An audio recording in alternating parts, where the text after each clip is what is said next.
My name's Amanda Parker. I'm married to an incredible man named Mark, and we have a little girl, Lily, who truly is the light of our lives. But if we rewind back to when I was 18, life didn't look so perfect. I had just graduated from high school, what should have been one of the happiest moments of my life.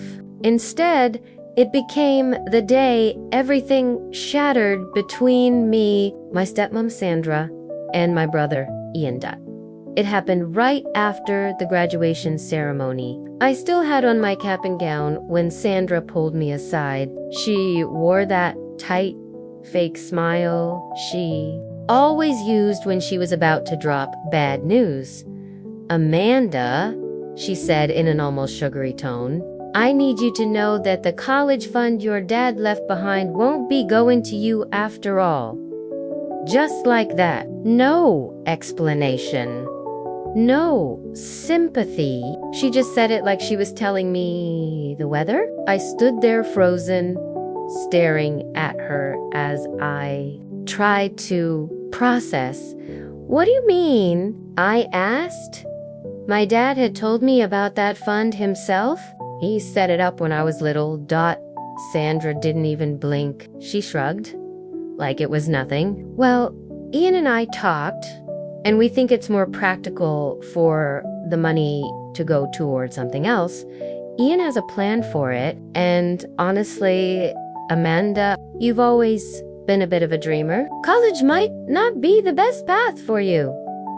I couldn't believe what I was hearing. Ian had always been the golden child, and Sandra acted like he could do no wrong but this. This crossed a line. That money was meant for me. Dad wanted me to go to college. Ian came over clearly. He'd been eavesdropping in. Of course, he jumped in. "Amanda, calm down. I'll put it to good use. I'm planning to invest it, start a business.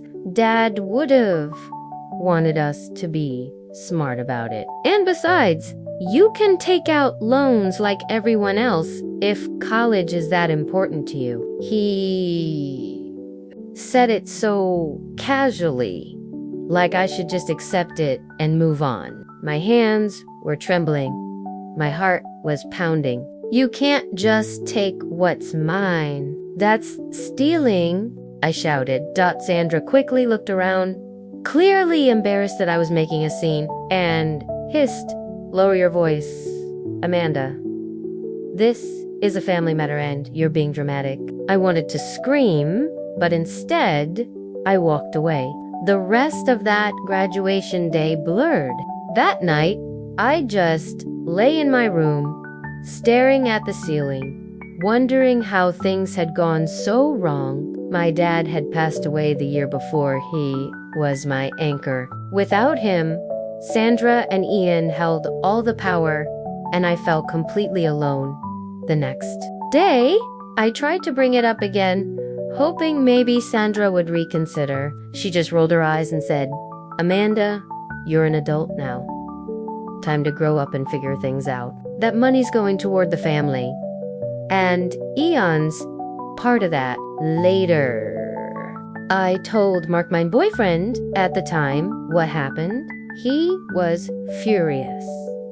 "They can't do that. That fund was meant for your future." But legally, I didn't know what I could do. The account was under Sandra's name. Without my dad, there was no one to fight for me. Mark offered to help, but I told him to let it go. I didn't want to fight a losing battle and make things worse, so I let it go, or at least pretended to. Deep down, I made a promise. I'd prove them wrong. I'd succeed without their help.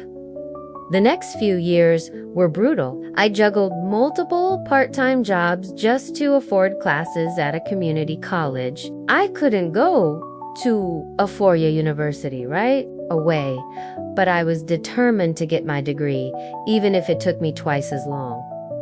Meanwhile, Ian was living it up. He started a business, which really just meant he was burning through the money. Sandra wouldn't stop bragging. Your brother is so ambitious. She'd say, you could learn a thing or two. It made me sick.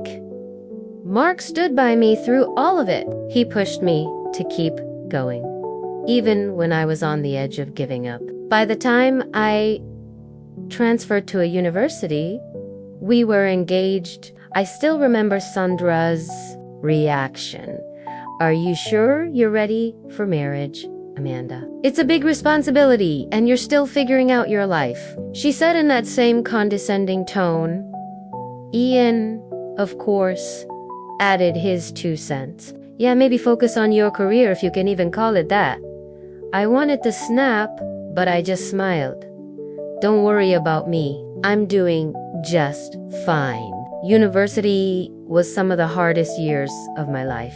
I barely had time to eat a real meal, let alone relax. I worked evenings at a coffee shop, weekends at a bookstore, and studied between shifts. It felt like I was surviving on autopilot. I'd cry at night from exhaustion and frustration, but every time I thought of quitting, I'd hear my dad's voice in my head. That fund might have been stolen, but my determination wasn't worse than the financial pressure was the emotional void. Sandra and Ian never once checked in. They pretended I didn't exist. Sandra kept throwing parties, bragging about Ian, while I was living on instant noodles. I'll never forget seeing Ian at the grocery store onesie was buying steak. I had a basket with canned soup. He smirked, still doing that struggling student thing. Could have had it easier if you'd played your cards, right? I said nothing. I didn't trust myself to speak, but things started turning around. In my second year, I landed a paid internship with a marketing firm. It wasn't much, but it meant I could cut back on one job. More importantly, it gave me hope, real experience, and a glimpse of the future I was building. Still, life wasn't easy. One of my lowest moments was when my laptop died a week before finals. I couldn't afford a new one. A friend lent me an old one that barely worked.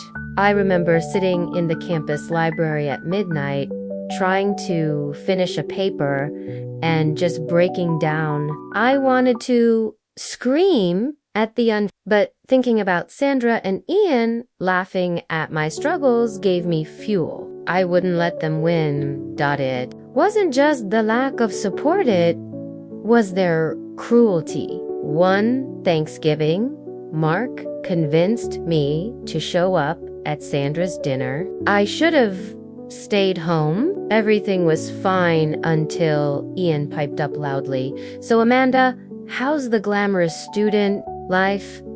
Still making lattes? People chuckled awkwardly.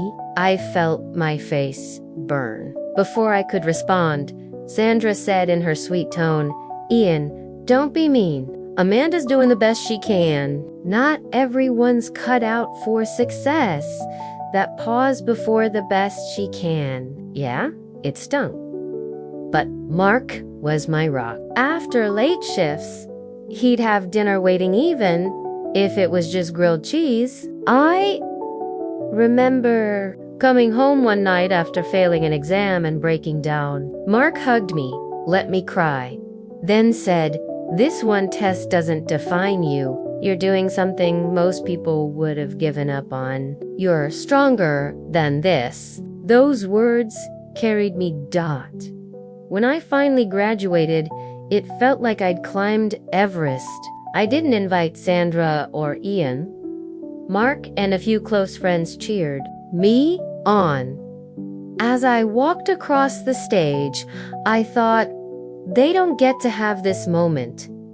Soon after, I landed a marketing job. It wasn't glamorous, but it paid well. Mark and I got married the following year, and not long after, I found out I was pregnant. Everything was falling into place.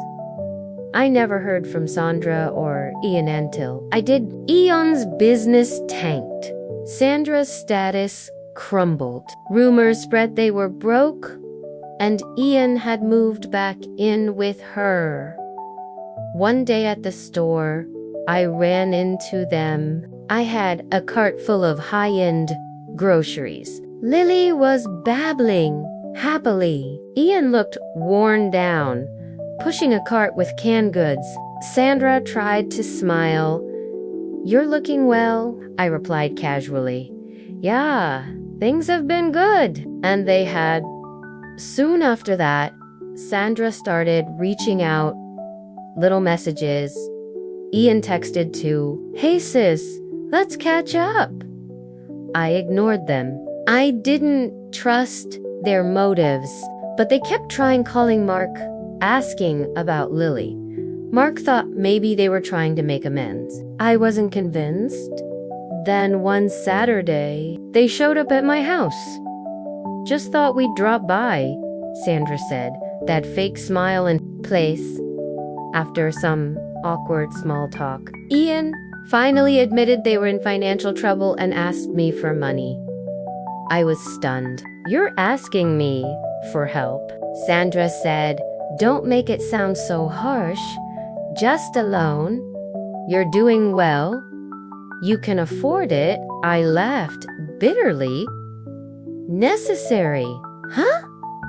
Like stealing my college fund, like telling me I'd never make it?" Ian said, "That's not fair."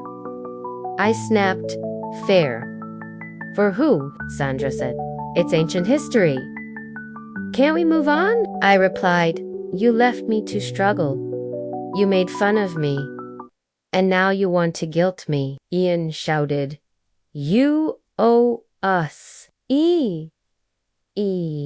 "Oh, you nothing," I said, voice cold. "Get off my property." As they walked away, Sandra hissed, "You'll regret this." But I didn't. For the first time, I truly felt the power of closing a door. A year later, we were at an amusement park with Lily when I saw Ian cleaning bathrooms, wearing a faded uniform. He looked up, saw me, and turned away quickly. That moment stuck with me. I looked at Mark and Lily, my family, the one I built, the one that matters. I didn't need validation from people who tried to tear me down. I was happy. I was whole. And I was free.